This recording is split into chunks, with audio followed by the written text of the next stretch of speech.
Welcome back to Jeff Randall Live. I'm Anna Jones. Now, the history of bitter disputes between giant American corporations and the European Union is a long and checkered one.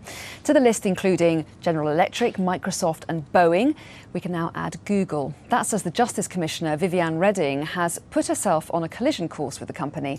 She says that Google's new privacy policy, which sees it storing details about searches and using the information to send targeted adverts, is in breach of EU law. But the company says it's doing nothing wrong and warned of the changes months ago. Well, I think she's referring to the French authorities, and I should just say that we've been very keen to speak with them and have offered to have meetings with the French authorities on several occasions over the recent weeks. Thus far, they haven't asked to see us, so we would be very happy to meet them and to answer their questions and allay their concerns. But we've gone ahead because in January we announced that we were going to do this on March the 1st, and since then we have done, as you referred to, the biggest notification effort that we've ever done in our history. Well, joining me here at the Gherkin is Guy Wilmot, who's a solicitor at Russell Cook. Good evening to you. Explain to us, if you can, what Google's new privacy policy allows it to do. OK, well, Google was previously operating over 60 privacy policies. So there was an individual policy for each of their myriad services. What they've decided to do, they say for simplicity, is to combine all of those privacy policies into one privacy policy to cover all of their services. It also allows them, most controversially, to share data between those services.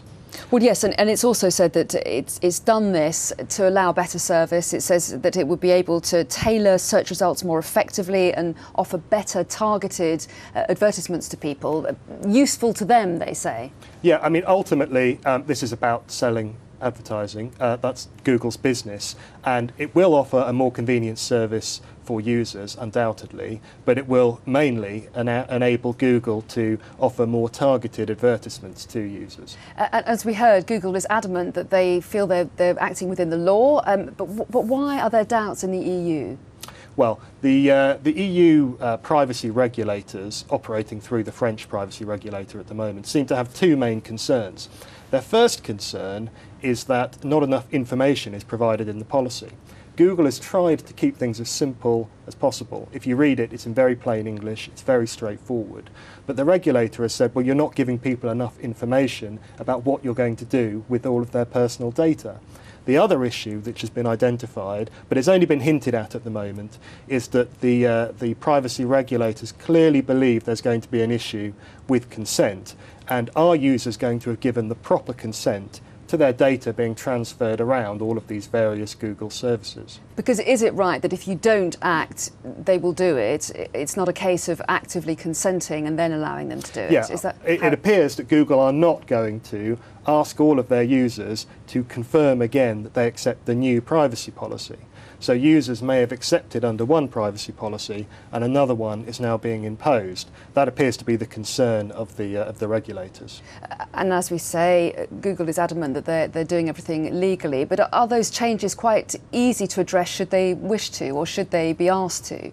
Well, it's not clear at the moment exactly what's going to happen, because a privacy policy in itself cannot really be a breach of the rules.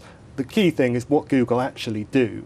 What are they going to do with this data now that this new policy is in place? And that's what the European regulators are going to be watching very carefully. Well, yes, and what would happen should they be concerned? I mean, how does legal action happen if they decide that that is going to be the case? Does each individual country act, or does it happen under one body like the EU? Well, there is no one body which can cover data protection regulation in the EU. Every country has their own regulation and their own body which enforces data protection. And it was set up before the internet really came along. It was set up in 1995. Now they realise that there are lots of companies like Google operating in all of the countries, and it's going to be very difficult to bring action against them because it's going to need individual action to be taken by all of the various regulators. I would expect them to coordinate their actions somehow.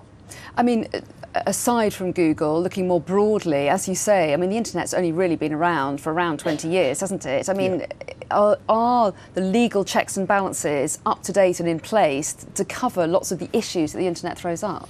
Well, I think there's a fundamental philosophical issue in a way here. companies argue that if you're going to offer a free service, if you're going to offer a convenience service, you need to use data. And they say that their users accept that they're losing some of their privacy in order to have a convenient and a free service.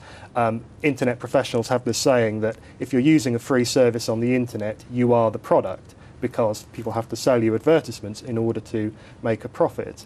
But I think that what the regulators would argue is we always accept that we're going to have to lose some convenience in various areas of our lives in order to ensure safety. And the regulators would say, yes, services may be slightly less convenient, but we need to make sure that the rules are being properly followed. And so I think the tension between large, primarily US-based technology companies and the European privacy regulators is only going to build.